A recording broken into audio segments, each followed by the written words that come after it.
નમસ્કાર ખેડૂત મિત્રો, હું છું આપનો મિત્ર કિરણજી ઠાકોર। આજે આપણે વાત કરી રહ્યા છીએ ખૂબ જ મહત્વની પ્રખ્યાત ફંગીસાઇડ વિશે, ટાટા એર્ગોન અને ગેલેલિયો 22.52%। આ બંને દવાઓ જીરું, ચણા, તુવેર, કપાસ અને અન્ય પાકોમાં થનારા કાળીઓ, બાફીઓ, સાસીઓ, પાંદડાનો ડાઘ અને ફૂગના રોગો માટે ઉપયોગી દવા। તો ચાલો સ્ટેપ બાય સ્ટેપ સંપૂર્ણ માહિતી વિશે વાત કરીએ।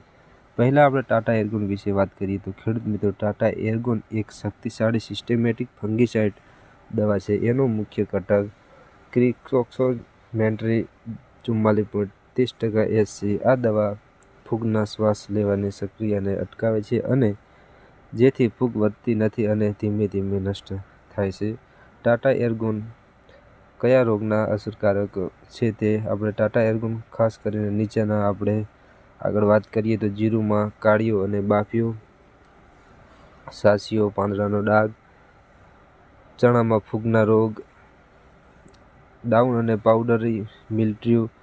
આ દવા રોગ આવતા પહેલા અને રોગ લાગ્યા પછી બંને સ્થિતિમાં કામ કરે છે।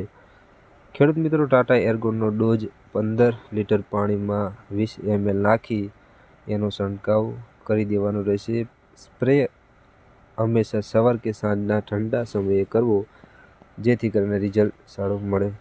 તો હવે આપણે વાત કરીએ ગેલેલિયો 22.52% વિશે। ખેડૂત મિત્રો, ગેલેલિયો 22.52% એક સિસ્ટેમેટિક ફંગીસાઇડ દવા છે। એનો મુખ્ય ઘટક પિક્સોસ્ટ્રોબિન 22.52% SC।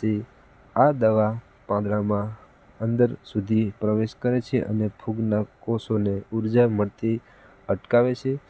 ખેડૂત મિત્રો, ગેલેલિયો 22.52% કયા રોગ માટે ઉત્તમ છે તેની વાત કરીએ તો જીરુમાં સાસીઓ અને બાફીઓ, ચણા અને તુવેરમાં પાંદડાનો ડાઘ, પાંદડાની પીળાશ અને ફુગલ્ય ઇન્ફેક્શન। આ દવાની ખાસિયત એ છે કે વરસાદ પછી પણ અસર લાંબા સમય સુધી રહે છે અને ગેલેલિયો 22.52%નો ડોઝ પ્રતિ 15 લિટર પાણીની અંદર 10 થી 12 ml છંટકાવ કરવાનો રહેશે। સારું પરિણામ માટે પાંદડા સારી રીતે ભીંજાય એવો સ્પ્રે કરો। ટાટા એર્ગોન અને ગેલેલિયો 22.52%ના તુલના। ખેડૂત મિત્રો, સરળ ભાષામાં કહીએ તો શરૂઆતમાં રોગ અટકાવવામાં ગેલેલિયો 22.52% સારું, રોગ વધારે ફેલાયો હોય તો ટાટા એર્ગોન વધુ અસરકારક માટે બંને દવાઓના ફૂગના રોગ માટે ઉત્તમ છે। ધ્યાન રાખજો, એક જ દવા વારંવાર ઉપયોગ ન કરો, બંને દવાઓ ફેરફાર કરીને વાપરો તો રિઝલ્ટ વધારે સારું મળશે।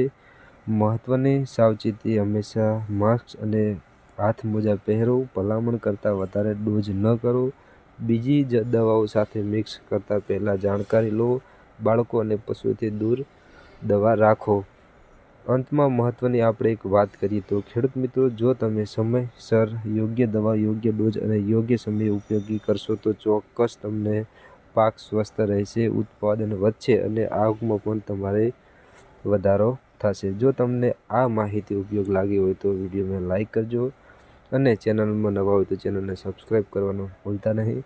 સાથે સાથે અમારું વોટ્સઅપ ચેનલને પણ તમે સબસ્ક્રાઈબ કરી નાખજો, જેથી કરીને આવનારી નવી માહિતી સૌથી પહેલાં તમને જાણકારી મળી રહેશે। અને આ દવા ખાસ કરીને અત્યારની સિઝનમાં જીરુમાં વધારે ઉપયોગ થાય છે, તો આ ઉપયોગ વ્યવસ્થિત ચોક્કસ ટાઈમે કરવો અને એગ્રોના ભલામણથી અથવા તમારે યુટ્યુબના ભલામણથી તમે પણ આ દવાનો છંટકાવ કરી દેશો તો આ દવા નજીકના એગ્રો સેન્ટરમાં પણ તમને મિત્રો મળી રહેશે। જય જવાન, જય ખેડૂત મિત્રો।